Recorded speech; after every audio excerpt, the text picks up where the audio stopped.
हाय everyone. So EPFO APFC का exam बहुत जल्दी आने वाला है, कुछ दिन रह गए हैं।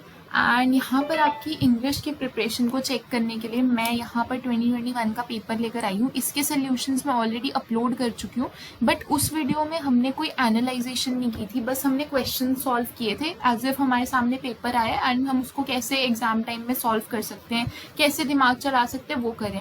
बट एक बार मैं आपको एक ओवरव्यू देना चाहती थी, एनालाइजेशन देखना चाहती थी, ताकि अगर आपने जो क्वेश्चंस आ रहे हैं, जो टॉपिक्स आ रहे हैं, उसमें से कोई भी टॉपिक अभी तक प्रिपेयर नहीं किया है तो आप उसे प्रिपेयर कर सको एंड देख सको कि एग्जाम में एक्चुअल में कैसा टेम्परामेंट होगा। क्योंकि ये जो पेपर मैंने दिया है 2021 का पेपर है एंड ये मोस्ट रिसेंट एग्जाम है। पेपर पैटर्न चेंज होता रहता है, बट स्टिल हमारे पास एक बेस रहेगा अगर हम इसको देख कर जाएंगे। अगर आप फर्स्ट टाइम दे रहे हैं then you will have a base कि हाँ, इस टाइप के क्वेश्चंस मुझे देखने को मिल सकते हैं। सो हमने जो है अपनी प्रिपरेशन को यहाँ पर चेक करना है। मैंने यहाँ पर मार्क भी किया हुआ है कौन से क्वेश्चंस, कितने क्वेश्चंस किस टॉपिक से आए थे और क्या हमने उतने लेवल की प्रिपरेशन कर ली है या नहीं। आपने जो वीडियोस देखी होंगी इंग्लिश की, उसके अकॉर्डिंग मैं आपको बताऊंगी कि आर दोज वीडियो सफिशिएंट या नहीं, तो आपके सभी डाउट्स क्लियर हो जाएंगे।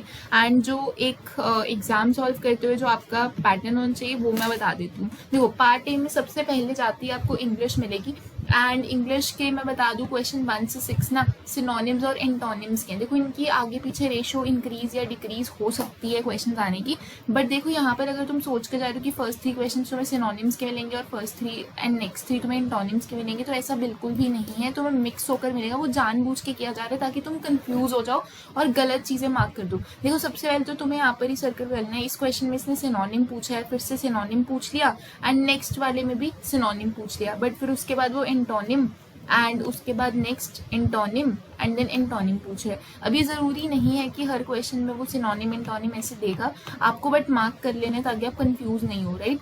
कि जरूरी नहीं है कि फर्स्ट 3 क्वेश्चन सिनोनिम्स हो, नेक्स्ट 3 भी एंटोनिम्स हो। ये मिक्स एंड मैच हो सकता है, तो तुम्हें इसके लिए रेडी रहना है। एंड यहाँ पर अगर आप देख लो, ये सब जो क्वेश्चन हैं, ये इनके सोल्यूशंस अगर देखने तो वीडियो देख लेना, आई बटन में होगी और प्लेलिस्ट में चेक कर सकते हो। और उसके बाद यहाँ पर जो वर्ड्स हैं आप खुद ही चेक कर लेना। ऑलरेडी हमने अपने जो वीडियोस हैं सिनोनिम्स एंटोनिम्स के, उनमें सब में कवर कर रखा है, और अगर नहीं कवर किया हुआ है तो दीज आर वेरी सिंपल। जो यहाँ पर सोल्यूशंस हैं आप वहाँ से नोट कर सकते हो। सो मैक्सिमम कवरेज उन क्वेश्चन में हो गई है जो वर्ड्स हमने किए थे। देखो, 7 to 9 में यहाँ पर 3 क्वेश्चन आपको मिले थे लास्ट टाइम एरर स्पॉटिंग के। देखो, स्पॉटिंग द एरर्स की अब मैंने तुम्हें स्ट्रैटेजी भी बता दी, क्या चीजें ध्यान रखनी है जिससे तुम सॉल्व कर सकते हो। और जब तुम अब रूल्स को अप्लाई करके एक बार क्वेश्चंस को सॉल्व करना वीडियो पॉज करके, देन यू विल रियलाइज कि अब क्वेश्चंस सॉल्वेबल हैं, अब डूएबल हैं। और प्रैक्टिस वीडियोस भी मैं लेकर आई थी एंड इसके सोल्यूशन तो अपलोडेड हैं ही, तो और प्रैक्टिस के लिए उन वीडियोस को तुम वॉच कर सकते हो। सो एरर स्पॉटिंग यहाँ पर तुम्हारा आएगा ही आएगा, तो इसके 3 क्वेश्चन मिनिमम तुम एक्सपेक्ट कर लेना अपने एग्जाम में इस टाइम भी।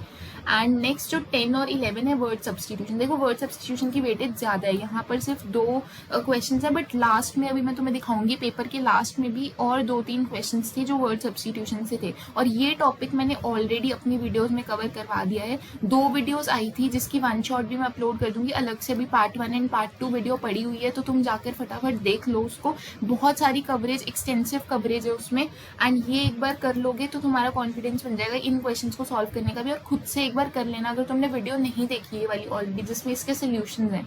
सो वर्ड सब्सटीट्यूशन यहाँ पर बहुत हाई वेटेज टॉपिक है। अब देखो, ईडियम्स एंड फ्रेजेस का मैं तुम्हें बता दूं, अलग से कोई क्वेश्चन आना बहुत मुश्किल है, बट जब तुम ये वर्ड सब्सटीट्यूशन के लास्ट 2 क्वेश्चंस देखोगे ना, तो वो तुम रिलेट कर पाओगे ईडियम्स एंड फ्रेजेस से। सो ईडियम्स एंड फ्रेजेस का यूज तुम्हारा और टॉपिक्स में भी हो रहा है, वर्ड सब्सटीट्यूशन में भी हो रहा है, और हो सकता है आपका एरर स्पॉटिंग में भी हो जाए। तो इसका मतलब ये नहीं है कि अगर मैंने वो टॉपिक करवाया है तो तुम्हें उसे छोड़ देना है कि हाँ यहाँ तो डायरेक्ट उसका क्वेश्चन ही नहीं है, बट तुम देखोगे कि वर्ड सब्सटीट्यूशन के लास्ट 2 क्वेश्चन में इसका इनडायरेक्ट यूज है, तो ये करना स्किप नहीं कर सकती। इसकी वीडियो ऑलरेडी चैनल पर पड़ी है, synonyms antonyms idioms phrases word substitution and spotting errors. जो मेजर मैक्सिमम जिससे पेपर आ रहा है वो सब कुछ अपलोडेड है, तो तुम क्यों नहीं देख रहे हैं ना, तुम्हें देखना चाहिए जाकर। नेक्स्ट देखो 2 क्वेश्चन इस बार आए थे क्वेश्चन टैग से। बहुत सिंपल होता है, इतना इजीली स्कोरिंग टॉपिक है, मतलब कुछ हद नहीं है इस टॉपिक की कि इतना इजी तुम्हारे ये 2 क्वेश्चंस पक्के हो जाएंगे। बट तुम्हें ओवर कॉन्फिडेंट नहीं होना इसमें। कई बार जब ओवर कॉन्फिडेंट हो जाओगे तभी तुम गलतियां करके आओगे और बाद में पछताओगे कि ये टॉपिक से गलती नहीं होनी चाहिए थी और तुम वही टॉपिक से गलती कराओगे। सो क्वेश्चन टॉपिक हद ईजी टॉपिक है। अगर तुम्हें करना है तो फिर भी दिक्कत है कोई तो मैक्सिमम बच्चे अगर कमेंट कर देंगे तो मैं बस 10-15 मिनट की वीडियो में सारा टॉपिक करवा दूंगी तुम्हें। अगर तुम्हें दिक्कत है क्वेश्चन टैग में, अगर तुम आराम से इजीली सॉल्व कर पाते हो देन इट्स ओके, आप इनको प्रैक्टिस कर लो। अदरवाइज अगर बहुत ज़्यादा नीड लग रही है तो मैं इस टॉपिक की तो मैं वीडियो ले आऊंगी अभी तुम्हारे एग्जाम से पहले। 10-15 मिनट की वीडियो मैक्सिमम होगी with question practice and concepts. देखो नेक्स्ट आ गए अब तुम्हारे फ्रेजल वर्ब्स। अब मुझे आई डोंट नो कि वाई बच्चों को फ्रेजल वर्ब्स से भी क्यों थोड़ी दिक्कत होती है। आई फील कि तुम्हारे टेंसेस कमज़ोर हैं शायद इसीलिए। बट देखो यहाँ पर ना अब तुम्हें ऐसा नहीं करना होता। बच्चे क्या करते हैं फ्रेजल वर्ब्स में, देखो हमसे टेंसेस का या फिर कोई और यूज नहीं हो पा रहा है, कोई और कॉन्सेप्ट लग रहा है, तो उस कॉन्सेप्ट की डिटेल 5 से 6 घंटे वाली जो लॉन्ग वन शॉट वीडियोस आजकल आती हैं वो देखने चले जाते हैं। देखो उसका कोई यूज है नहीं तुम्हारे लिए इस पॉइंट ऑफ टाइम पे। तुम्हें सिर्फ एग्जाम रिलेवेंट चीजें पढ़ने की जरूरत है। तुम्हारे पास तुम्हें पता 4-5 दिन बचे हैं तो तुम 5-6 घंटे एक फ्रेजल वर्ब भी नहीं है एग्जैक्टली तुम टेंसेस की वीडियो देखने जा रहे हो। अगर तो तुम्हारा बहुत ही कमजोर है, तुम्हें बिल्कुल इंग्लिश नहीं आती, टेंस तुम्हें पता भी नहीं क्या होता है, तब समझ आता है कि तुम 1 से 2 घंटे स्पेंड कर सकते हो, थोड़ा कॉन्सेप्ट को थोड़ा सा समझने की कोशिश कर सकते हो। पर ये चीज़ तुम्हें पहले याद आनी चाहिए अगर तुमने इंग्लिश को इग्नोर किया ही था तो अभी इस टाइम पे अगर तुम्हें बहुत ज़्यादा नीड लगे कि हमसे नहीं हो रहा है फ्रेजल वर्ब, हमसे नहीं हो रहा है स्पॉटिंग एरर, और वीडियोस चाहिए तो कमेंट कर देना। क्वेश्चन टैग की भी चाहिए तो एग्जैक्ट टॉपिक का नाम लिखकर मुझे कमेंट करना, वो वीडियो आ जाएगी तुम्हारे पास, ठीक है। सो अब ज़्यादा लॉन्ग वीडियोस मैं भी बनाना नहीं चाहती क्योंकि तुम्हारे पास टाइम कम है। मैं 15 से 20 मिनट मैक्सिमम तुम्हारे लेना चाहती हूँ अगर कोई भी ऐसा टॉपिक कवर करवा रही हूँ, because we have less time right now. So 1 shot videos upload हो जाएंगी, तुम देख लेना उन वीडियोस को, बट कमेंट कर देना अगर तुम्हें चाहिए। देखो नेक्स्ट तुम्हारे पास 18th क्वेश्चन आ गया था प्रेपोजिशन का, और ये मैंने तुम्हें बताया था अपनी स्पॉटिंग एरर वीडियो में भी कि प्रेपोजिशन कंजंक्शन के सभी रूल्स को तुम्हें वैसे तो याद रखना चाहिए, बट ये जनरल अगर तुम प्रैक्टिस करोगे, तुम्हें जनरल इंग्लिश ठीक है या फिर तुम प्रैक्टिस कर लेते हो तो उससे तुम्हारा हो जाएगा। एक आधा क्वेश्चन तुम्हारा प्रेपोजिशन या कंजंक्शन में अलग से दिख गया, और बाकी इसके यूज केस तो मैंने तुम्हें बताया था स्पॉटिंग एरर में कितना बड़ा यूज केस है। 1 से 2 क्वेश्चन तो तुम्हें प्रेपोजिशन और कंजंक्शन पे ही मिल जाएंगे।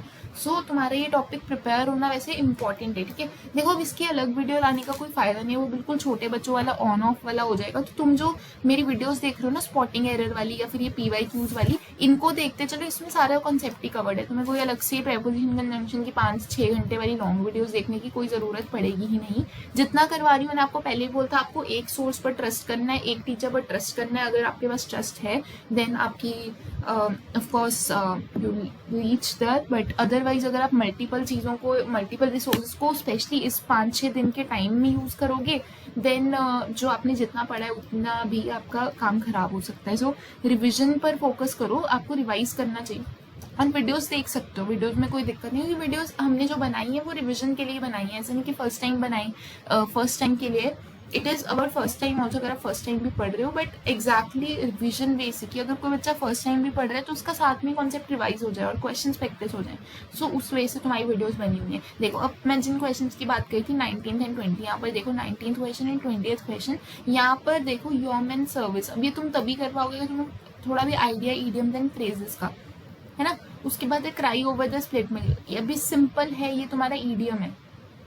सो बताओ अब कहाँ पे तुम मुझे कह सकते हो कि ईडियम्स एंड फ्रेजेस का कोई कॉन्सेप्ट यूज ही नहीं हुआ। इसका बस वर्ड सब्स्टिट्यूशन तो इसने नाम बोल दिया है, ये ईडियम्स एंड फ्रेजेस का ही क्वेश्चन है। तो देख लो मैंने तुम्हें पूरा 20 के 20 क्वेश्चन को एनालाइज करके दिखा दिया है। इसके सोल्यूशन चाहिए तो जाकर कर लो, ठीक है। मैंने हर एक क्वेश्चन की स्ट्रैटेजी तुम्हें बता दी, देखो कैसे सोचना है। तुम्हें थोड़ी सी और टिप्स दे देती हूँ। जब तुम्हारे पास पेपर आए ना, देखो सिनोनिम्स एंड टोनिम्स का नहीं होता है। देखो इंग्लिश का ना ये होता है कि कई बार एकदम से चीज़ हमारे पास स्ट्राइक कर जाती है। देखो तुम्हें क्या अप्रोच रखना चाहिए। जैसे ये प्रेपोजिशन का क्वेश्चन था यहाँ पर, ठीक है। प्रेपोजिशन आप डायरेक्ट सॉल्व कर सकते हो, ज़्यादा कुछ सोचने की जरूरत नहीं है। उसके बाद तुम्हारे पास आता है कि ये क्वेश्चन है, तुम्हारे पास क्वेश्चन टैग जैसे या कोई और टॉपिक से भी आ जाए, तो देखो इनमें कुछ ज़्यादा सोचने की जरूरत नहीं है। और वो टेंस वाले जो फ्रेजल वर्ब वाले क्वेश्चन है ना तुम्हारे, यार इनको जाकर अटैक कर दो। 5 से 6 क्वेश्चंस तुम यही बन जाएंगे तुम्हारे। देखो 3 यहाँ से आएंगे, 3 यहाँ से आएंगे, 6 क्वेश्चन तुम मान के चलो, 6 प्लस क्वेश्चन मान लो तुम्हारे यहीं पे हो जाएंगे, ठीक है। आधा आधा तो तुम्हारा ऑलमोस्ट काम खत्म है। उसके बाद तुम चले जाओ एंटोनिम सिनोनिम के क्वेश्चन आ जाएंगे। उसमें देखो मैं कहूँगी एंटोनिम सिनोनिम्स को ना लास्ट में अटेम्प्ट करना। मैं एक रीज़न बताती हूँ तुम्हें क्यों, क्योंकि उसमें थोड़ा हमें कन्फ्यूजन हो सकता है। तो हम पहले अगर पहले पेपर एकदम निपटा चुके होंगे ना, तो तुम उस टाइम पे टेंशन फ्री होगे, उस टाइम सही से मार्क कर पाओगे। जाते हुए तुम्हें ये लग सकता है कि हाँ मैंने बहुत कुछ पढ़ रखा है, क्या पता इस वर्ड का ये हो, ऑप्शन देखे तो मुझे लग रहा है इसका आंसर ये भी हो सकता है। इसमें तुम अवॉइड करने बोल रही हो, एंटोनिम सिनोनिम को बाद में करना। उसके बाद वर्ड सब्सटीट्यूशन का भी सेम ही हाल है, सेकंड लास्ट पे वर्ड सब्सटीट्यूशन कर लेना तुम, ठीक है। एंड उसके बीच में जितने भी है phrasal verb, tense, question tag, preposition, ये सब तुम्हें कर लेने ऑलरेडी, ठीक है। तो इससे तुम्हारा पेपर ऑलमोस्ट सॉल्व हो जाएगा और कोई दिक्कत नहीं आएगी तुम्हें। 20 क्वेश्चन की बात है, एक एक क्वेश्चन भी करते चलोगे तो तुम्हें लगेगा हाँ बस अब 19 रह गए, बस 18 रह गए, तो ज़्यादा दिक्कत नहीं होगी। ये फटाफट वाले क्वेश्चन से तुम्हारा आधा पेपर ऐसे ही निपटा देंगे।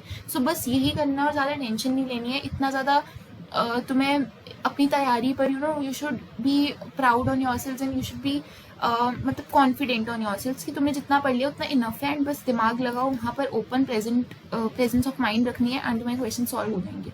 सो ये थी मेरी साइड से सारी टिप्स जो मैं इंग्लिश में तुम्हें दे सकती हूँ, ठीक है। और जितना भी सब कुछ मैं तुम्हारे एनालाइज करूँ कि तुम्हें क्या क्या नीड है, तुम्हें क्या क्या वीडियोज़ चाहिए एंड क्या तुम एग्जैक्टली इस टाइम सोचते हो, क्या तुम्हारी साइकोलॉजी चल रही है, वो सब मैं देख रही हूँ, है ना।